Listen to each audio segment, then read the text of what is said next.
Normalmente, para calibrar un modelo, para entrenar un modelo, usamos los datos que tenemos. Lo que en realidad nos interesa es ver cómo funciona o tener una cierta noción de cómo funcionaría nuestro modelo con datos no vistos durante el entrenamiento. ¿Por qué? Porque nosotros vamos normalmente a poner nuestro modelo en un cierto entorno de producción que va a estar funcionando con datos que se generarán en un cierto futuro, parecidos probablemente a los que tenemos ahora, pero que no los conocemos. Entonces, lo que normalmente hacemos es dividir nuestro dataset en una parte para entrenar y una parte para probar. Una parte de entrenamiento y una parte de test o de validación. Esos dos datasets son los que usamos para medir el desempeño de nuestro modelo. Vamos a medir el desempeño en ambas partes, en ambos datasets. Según la relación que tengan los desempeños de esas dos partes, vamos también a poder diagnosticar qué le sucede al desempeño de nuestro modelo y cómo podríamos hacer para mejorar ese desempeño. Al dividir nuestro dataset en dos partes, tenemos una cierta variabilidad estadística. Hay distintas maneras de dividir los datasets. Si dividimos el dataset con una cierta política, es probable que tengamos un cierto desempeño, y si lo dividimos con otra cierta política, es probable que tengamos un desempeño distinto. Es más, si por ejemplo decimos, bueno, vamos a coger el 70% aleatoriamente de nuestro dataset para entrenar y el 30% para probar, para tener una medida del desempeño con datos no usados durante el entrenamiento. Si hacemos ese proceso varias veces, es probable que nuestro desempeño cambie. Lo que nos interesa, el objetivo que tenemos con esta parte de este módulo, es ver qué métodos podemos usar para tener una estimación mínimamente robusta del desempeño de nuestro modelo. Porque sobre esa estimación del desempeño del modelo es que nosotros estaremos tomando decisiones sobre qué hacer con ese modelo, sobre si tiene el suficiente desempeño como para desplegarlo en producción, qué le pasa a ese modelo si no tiene el suficiente desempeño, por qué no tiene el suficiente desempeño, ¿no? Esos son los objetivos que tenemos con este notebook y con esta parte del módulo. Entonces, el notebook es el 502. Como siempre, pues se ejecutan las primeras celdas para tener localmente los recursos que necesitamos para el módulo. Vamos a hacer, incluso desde el principio, vamos a hacer el proceso completo desde la carga de un dataset, un poquito de exploración inicial de los datos para entender el dataset y el proceso de entrenamiento y generación de métricas mínimamente robustas del desempeño del dataset.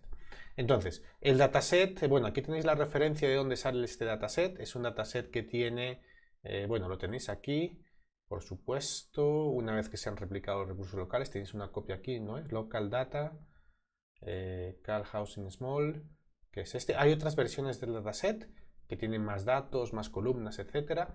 Pero bueno, esta es una que estamos usando que es suficientemente pequeña para experimentar y aprender, y luego si queréis podéis usar el resto que hay por acá, ¿no? Entonces, es un dataset, vamos aquí a abrirlo, es un dataset separado por comas, ¿sí? Tiene, bueno, lo vemos aquí igual, esto como no tiene CSV, el visor de datos de Google Colab no detecta que es CSV, aunque lo es verdaderamente, nos lo muestra así, que en el fondo lo podemos ver igual así, ¿no? Vemos el comando Unix, acordaos, ¿no? La admiración lo que hace es ejecutar el comando Unix por debajo, el comando Unix head simplemente nos muestra las primeras 10 líneas de un dataset. Tenemos 1, 2, 3, 4, 5, 6 columnas, todas bien organizaditas, son datos de casas de una cierta región, en el cual el objetivo es predecir cuál es el precio medio de una casa, de cada una de las casas, ¿no? Y para predecir el precio medio, el precio de la casa, tenemos la información de dónde está localizada la casa, la edad, el número total, esto es la superficie de las habitaciones y la superficie de los cuartos de dormir, ¿no? Creo que esto es en pies cuadrados y esto probablemente sea en dólares por lo que es el dataset, ¿no? Entonces, esto es una tarea de regresión. El objetivo es predecir un número que puede ser cualquier valor, en este caso cualquier valor positivo, por supuesto, Por tanto, tenemos una tarea de regresión. Fijaos que es pequeño el dataset con el WC, ¿no? El word count de Unix, tenemos 501 filas, incluyendo la cabecera, ¿no?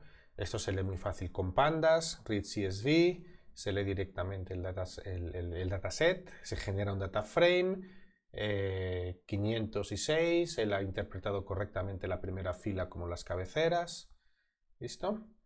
Y vamos a hacer un primer plot, que es básicamente pintar cada columna con cada columna, ¿no? Entonces, por ejemplo, bueno, usamos la librería Seaborn, que tiene un pair plot, que ya directamente nos pinta esto. Entonces, fijaos, tenemos 6 columnas, porque tenemos una matriz de plots de 6x6, de 6x6, y pues tenemos la longitud contra el valor medio, ¿no? Y cada puntito representa una casa del dataset. Entonces esta es una casa, por ejemplo, que tenía una longitud de menos 115 y un valor de menos 100.000. Esta es una casa que tenía una longitud de menos 120 y un valor de 400 y pico mil.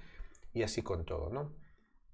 Esto está bien para hacer una exploración inicial. Bueno, vemos que es cada columna con cada columna. Esto es simétrico a ambos lados de la diagonal. Por tanto, fijaos que este plot de aquí, que es el valor de la casa respecto a la superficie de los cuartos de dormir, es simétrico a este, que es la superficie de los cuartos de dormir respecto al valor de la casa, ¿no? Entonces este va con este con este con este, etcétera, ¿no? Y lo que vemos en la diagonal, que es cada columna consigo misma, en el fondo es el histograma de valores que aparecen en esa columna, ¿no? Entonces hay muchas casas de este valor, un poquito menos de 200.000, y de repente hay muchas casas, hay menos casas de más valor, y del último valor pues hay como más casas, ¿no?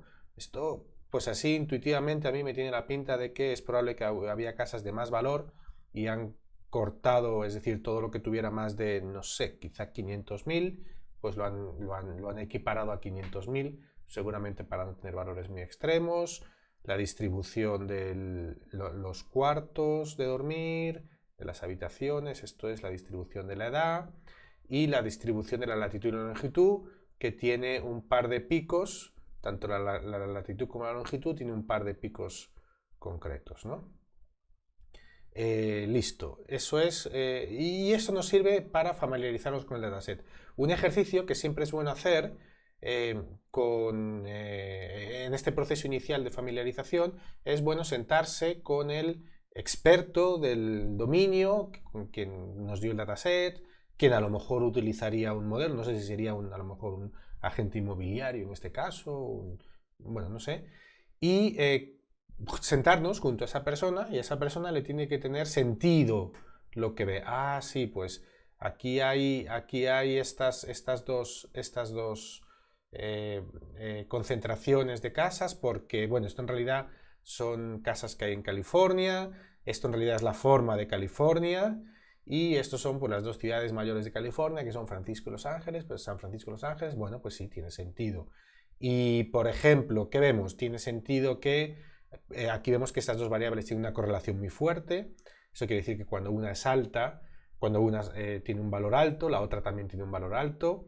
Y es una correlación directa. Sería inversa si cuando uno tiene un valor alto, el otro tiene un valor más bajo, ¿no?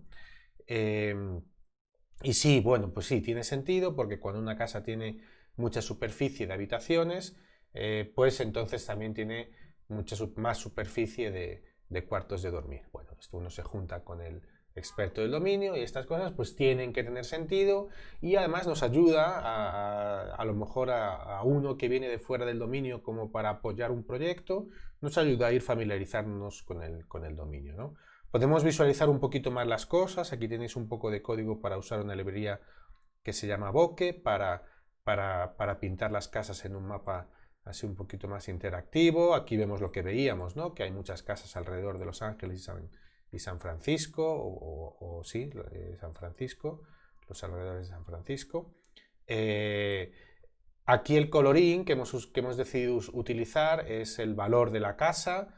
Entonces, bueno, vemos que hay ciertas regiones de Los Ángeles ciertas regiones de Los Ángeles, que son poquitas casas todavía, pero bueno, hay ciertas regiones de Los Ángeles que tienen las casas más caras, a ver, y de San Francisco, pues hay ciertas regiones, ¿no? bueno, otras ciudades, San José, etcétera, pero hay ciertas partes que tienen las casas más caras. Bien, esto tiene que tener sentido desde la perspectiva de